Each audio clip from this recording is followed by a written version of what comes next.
तो बच्चों welcome to विप्रमाइन channel. आज इस सेशन में हम डिस्कस करने वाले हैं another very important question from polynomials chapter of class 10th.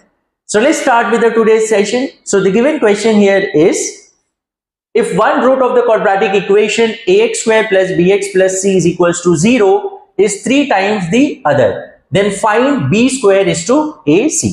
Okay तो जैसे कि यहां पर हमें जो इक्वेशन दिया गया है it is a quadratic equation and हमें पता है क्वाड्रेटिक इक्वेशन के कितने रूट्स होते हैं, 2 रूट्स होते हैं। तो उसे हम पहले डिफाइन कर लेते हैं। तो let alpha and beta be the roots of the given quadratic equation. Okay अब जैसे यहां पर हमें बोला है कि one root of the quadratic equation is 3 times of the other. तो as per the given condition,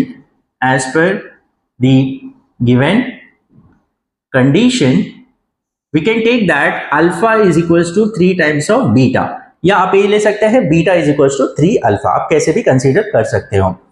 अब जैसे कि हमें पता है कि sum of the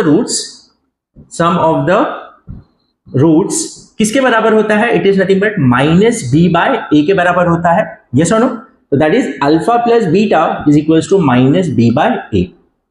But जैसे कि हमें पता है कि alpha is 3 times of beta, so therefore alpha के जगह पे हम क्या लिख सकते हैं, 3 beta plus beta is equals to minus b by a. Yes, तो ये हो जाएगा 4 beta is equals to minus b by a. Is it clear? ये हमें sum of roots से मिला। अब हमें पता है product of the roots किसके बराबर होता है, it is equals to C by A. So that is alpha into beta is equals to C by A. But जैसे कि हमें पता है कि alpha is 3 times of beta, yes, तो यहां पर हम क्या लिख सकते हैं, 3 beta into beta is equals to C by A. So therefore it is nothing but equals to 3 beta square is nothing but equals to C by A. Yes, अब देखो हमारे पास माइनस बी बाय ए का value है 4 beta और c by a का value है 3 beta square. Yes, अब हमें रेशियो किसका निकालना है, b square is to ac का। Okay, b square by ac। तो अब हम ये ट्राई करेंगे क्योंकि हमारे पास तो वैल्यू है माइनस b बाय a और c बाय a का वैल्यू। तो अब हम ये ट्राई करेंगे कि इसको क्या हम माइनस b बाय a और c बाय a के फॉर्मेट में कन्वर्ट कर सकते हैं, और अगर हम कर सकते हैं तो हम इजीली वो रेशियो फाइंड आउट कर पाएंगे। तो क्या अब इसे मैं b स्क्वायर को क्या मैं ऐसा लिख सकता हूं, minus b by a into minus b by c। Yes और नो? देखो माइनस इंटू माइनस प्लस हो जाएगा, b into b that is b square. तो ये जो न्यूमरेटर में है वही चीज को मैंने minus b into minus b लिखा, तो that is nothing but the same thing, वही चीज होता है। और डिनोमिनेटर में क्या है, a इंटू c, तो यहाँ a लिखा और यहाँ c लिखा, तो इसका मतलब और इसका मतलब तो सेम ही है। यस और नो? अब जैसे कि यहां पर माइनस b बाय a, तो हमें पता है ना 4 बीटा, यस और नो?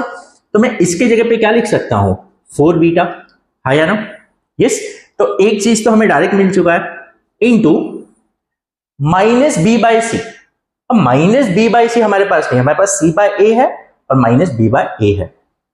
तो अब क्या यहां पर, अब प्लीज ध्यान दीजिए, अगर सपोज 3 बाय 5 है ऐसा कुछ, अब अगर मैं इसको ऐसा लिखूं 3 by 2 whole divide by 5 by 2, मतलब न्यूमरेटर को भी 2 से डिवाइड किया और डिनोमिनेटर को भी 2 से डिवाइड किया, तो क्या होगा, the fraction will remain the same ना, क्योंकि 3 बाय 2 इसको रेसिप्रोकल फॉर्म में लिखेंगे तो 2 बाय 5, 2 गेट कैंसिल, 3 बाय 5 ही होगा।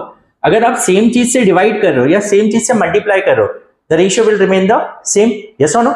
तो in the same way minus B by c को क्या मैं ऐसा लिख सकता हूं, minus B by a divide by c by a. Numerator को भी a से डिवाइड करता हूं, डिनोमिनेटर को भी a से डिवाइड करूंगा। इससे क्या होगा, पहला तो ये और ये डिवाइड करके हमको यही मिलने वाला है माइनस बी बाय सी। अब इससे हमें ये मिल गया कि माइनस बी बाय ए का वैल्यू तो हमें पता है 4 बीटा, और c बाय ए का भी वैल्यू हमें पता है 3 बीटा स्क्वायर, तो उसके जगह पे हम सब्स्टिट्यूट कर देंगे। Is it clear? तो माइनस बी बाय सी की जगह पे हमने क्या लिखा, minus B by a whole divide by c by a, क्योंकि इसका मतलब यही होता है। Is it clear? ओके, तो अब क्या हो जाएगा, so it will be b square by ac is nothing but ये है 4 beta into minus b by a is nothing but 4 beta divide by c by a is 3 beta square. Yes, अब इसे multiply करेंगे तो ये हो जाएगा 16 beta square, yes, divide by 3 beta square. So beta square get cancel, क्या मिला हमें 16 by 3. तो b square by ac is nothing but 16 by 3. That is nothing but b square is to ac will be nothing but 16 is to 3. Hope you have understood. तो main step यहाँ पर ही है, आपको क्या क्या मॉडिफिकेशन करना है वो पता होना चाहिए, और वो आगे आपको तो इजीली आप ये रेशियो फाइंड आउट कर सकते हैं. Hope you have understood. If still you have any doubt in any of the step, आप मुझे कमेंट सेक्शन में बता सकते हैं. So we'll meet in the next session. Till then, take care. Bye bye.